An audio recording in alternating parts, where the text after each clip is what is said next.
Let's study this topic, conservation of total energy for a system of n particles. Lesson part 1. So, what are we trying to prove? You already know energy conservation for a single ball you throw in the air. Kinetic energy turns into potential energy and back, total stays constant. Today's question is, does this still work when you have a whole system of particles like a cluster of stars or a box full of gas molecules all pushing and pulling on each other and on outside forces? The answer is yes, but we need to carefully account for two types of forces. Forces particles exert on each other, called the internal, and the forces from outside the system, external. Let's build this piece by piece.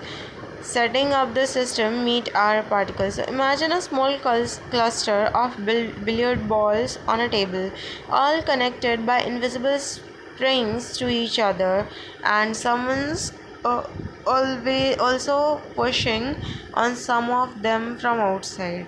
Analogy: think of it like a classroom of students. Student can push pull each other, internal forces like passing notes, nudging a friend, and the teacher from outside can also push on individual students. External force like directing someone to move seats.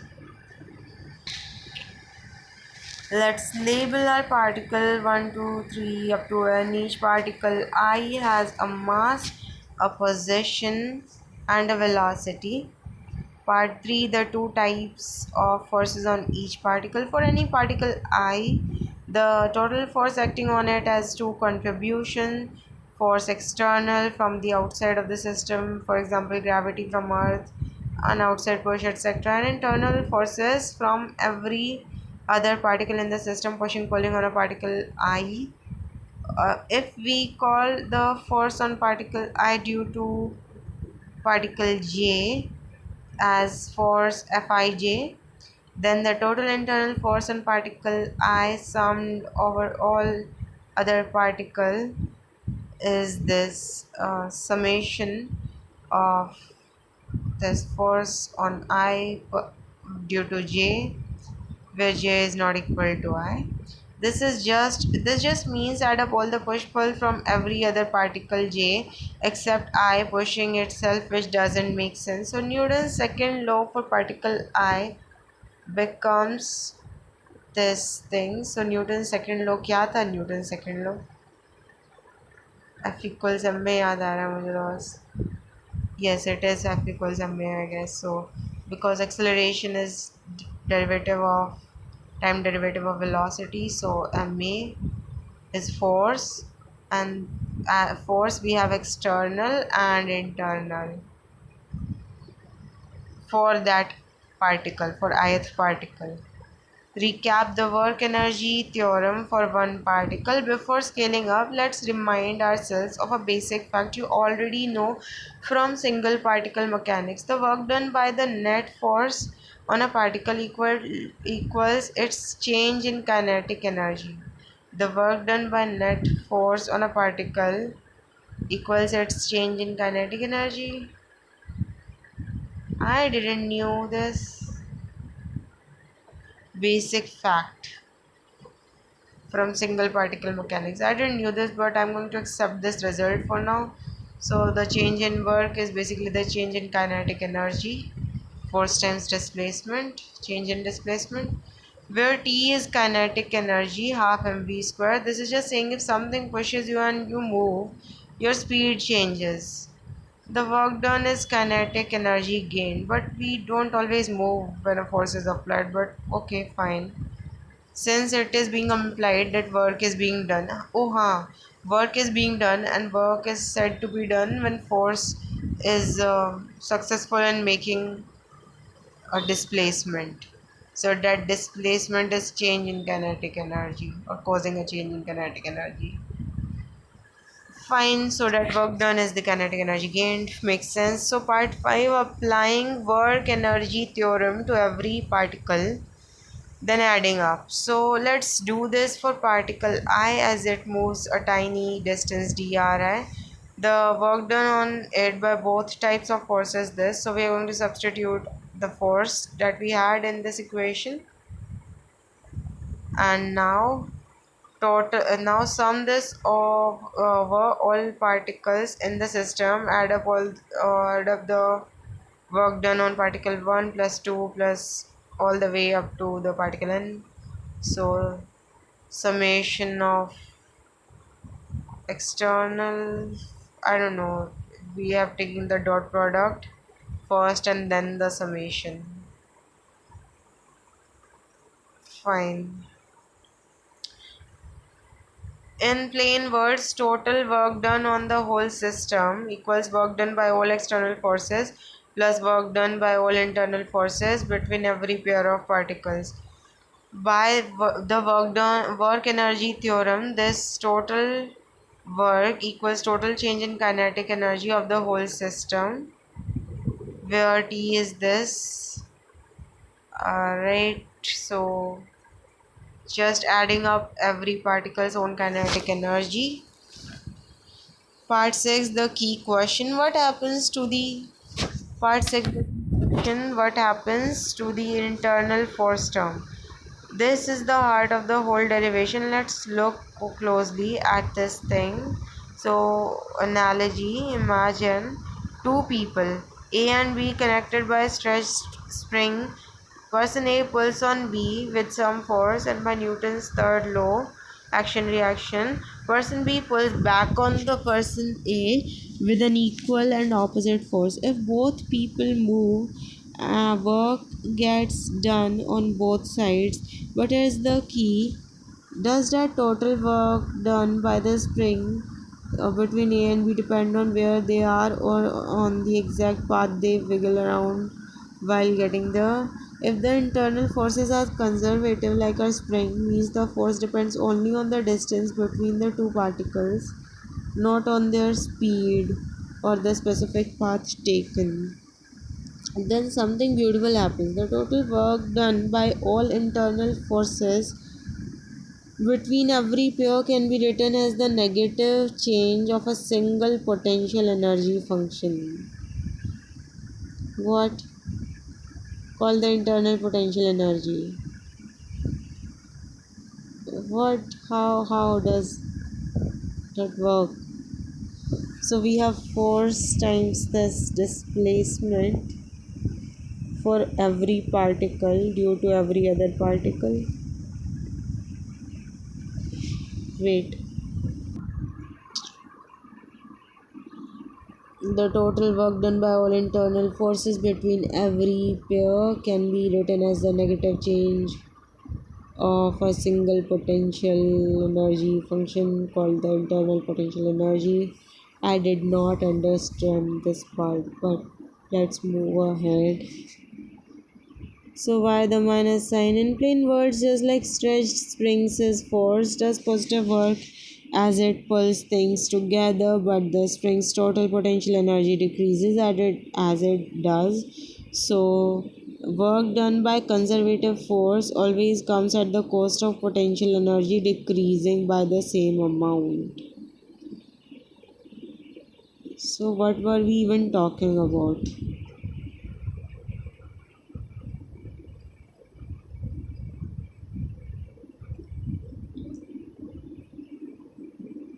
So we had particles and we are trying to calculate its energy, right?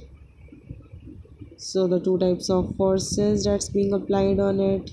Then we are using the Newton's equation.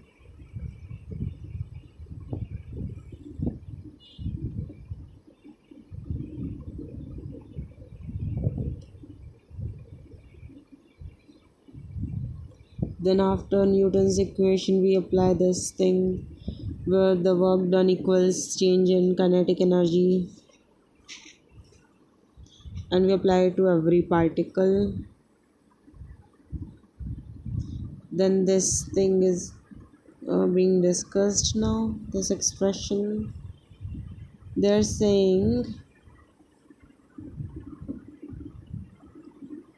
does work done by conservative force always comes at the cost of potential energy. So can I think of any other example? except for spring. Okay, let's just think of spring. So um, work done by a conservative force. So when the spring is stretched, it has some energy. When it is released, then the potential energy is also like decreasing that the spring had. This is weird, but I kind of get it, but I am confused. Note this step needs conservative internal forces, the exact same idea as the ball and gravity case, just applied pairwise between every two particles instead of one particle and the earth. So what? Similarly, external forces, if the external forces are also conservative, like uniform gravity pulling every particle down, the same logic applies. The work done by all external force can be written as negative change of an external potential energy. Putting it all together, this can be written like this. Going back to our total work equation from part 5, substitute that what we have found in part 6 and 7. But we also know from part 5 that this change in work equals change in kinetic energy. So the change in kinetic energy can be written as like this.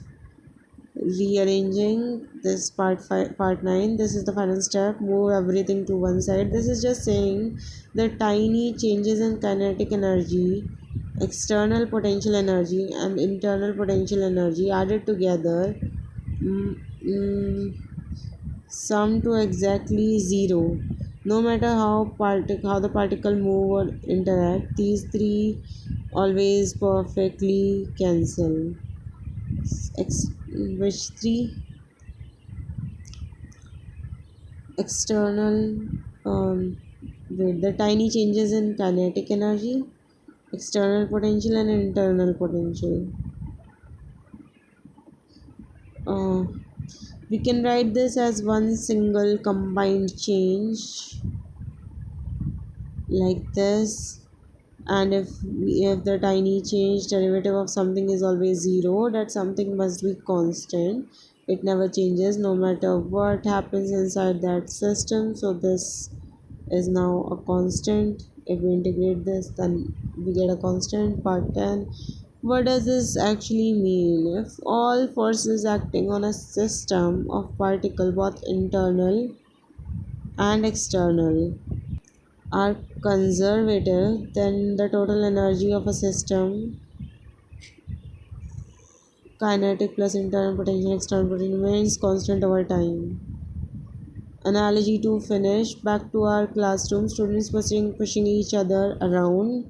Internal, a teacher directing some from outside. External, as long as none of these pushes are wasteful like friction, which leaks energy away as heat. A non-conservative force. So a non-conservative force is a force which leaks energy. The total energy of the whole classroom stays exactly the same forever, no matter how chaotic the movement looks. Short exam ready version. If asked, state and prove the law of conservation or total energy for system of particle. Here's the compressed writing. Step 1, Newton's second law for particle ith with both external and internal forces. So यहाँ तक तो I was fine. Then taking dot product with dri and sum over all the particle, total work equals total change in kinetic energy. So now I forgot what was this. Total work was fi time, sorry, force times displacement, right? So we are going to multiply this thing dot product with ri for the whole thing, then write it for every particle, and then replace the work done with kinetic energy. Fine. So if internal forces are conservative, their total work equals, I did not understand this part. If external forces are conservative, the total work is this. अभी के लिए okay. सो अगर ये line लिखनी है कि internal forces are conservative तो total work होगा इक्वल टू दिस, और एक्सटर्नल फोर्सेस कंजर्वेटिव हैं तो टोटल वर्क होगा equal to this. Substituting for the external and internal, we get this thing, taking to the other side, then integrating. Everything else is clear. I just don't know this part. I did not understood this part.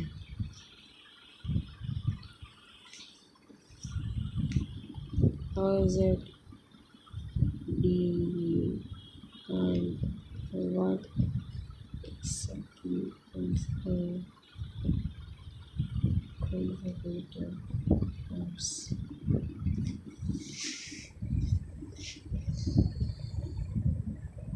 Let's slow it down on conservative force and where this minus dv comes from. hmm Part 1. Let's start with something familiar, throwing a ball up. Picture throwing a ball straight up in air. As it rises, it slows down. As it falls back, it speeds up again. You already know the standard story. Kinetic energy converts to potential and back again, and the total stays same. Here's the question hiding inside that story. Why does the ball's potential energy depend only on its height and not on whether it took a fast path up or a slow wobbly path up? That question is exactly what conservative force is about.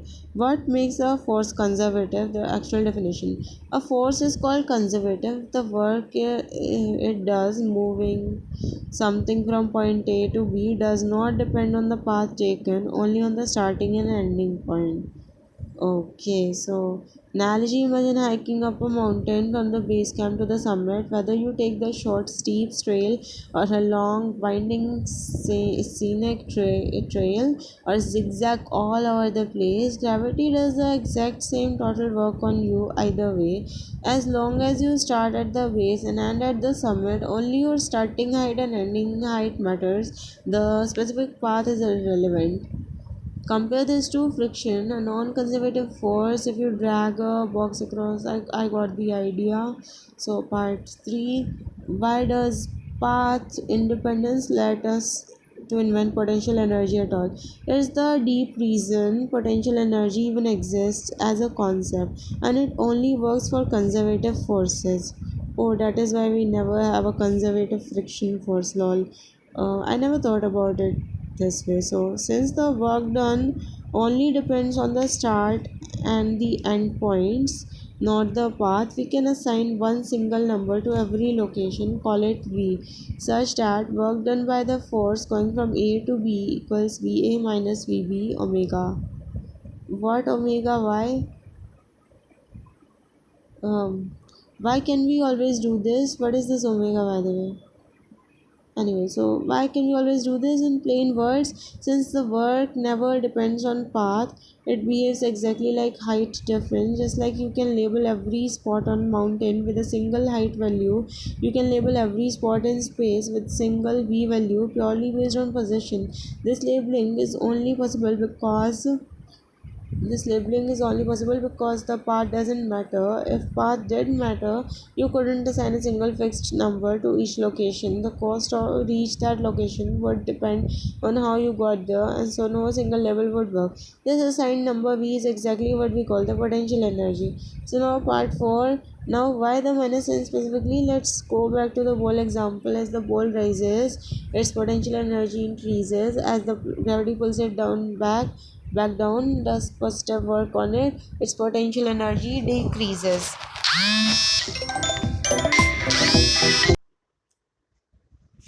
Notice the pattern. Whenever the force does positive work, potential energy drops, and whenever the force does negative work, something works against the force, then the potential energy rises.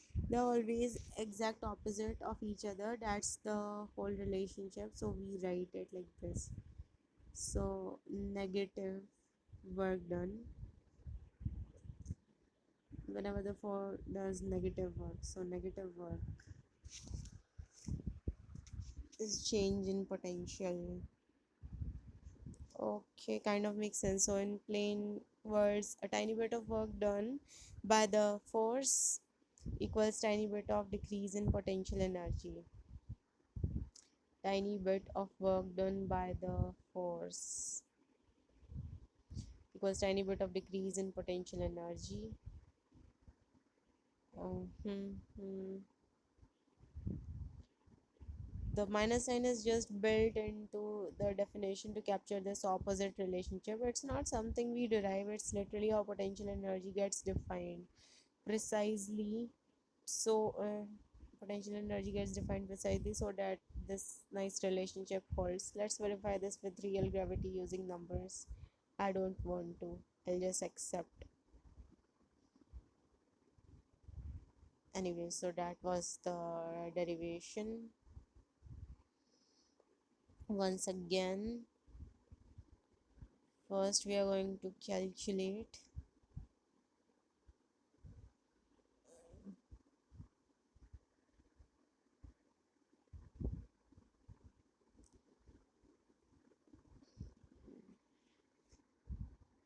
Okay, so first we are going to write the equation for work done.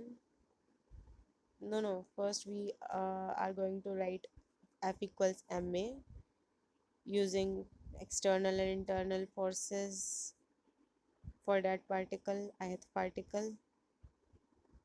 Then dot product with dri,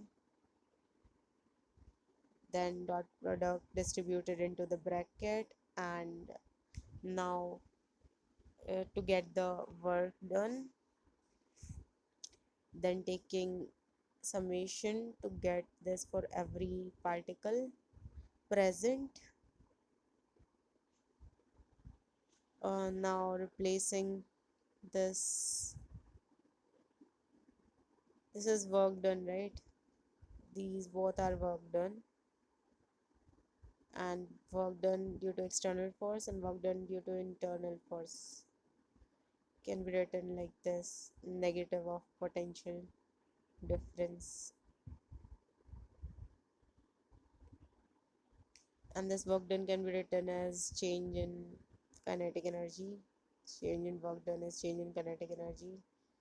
Hence we have our equation. This is a little tricky actually, but okay. So that was it.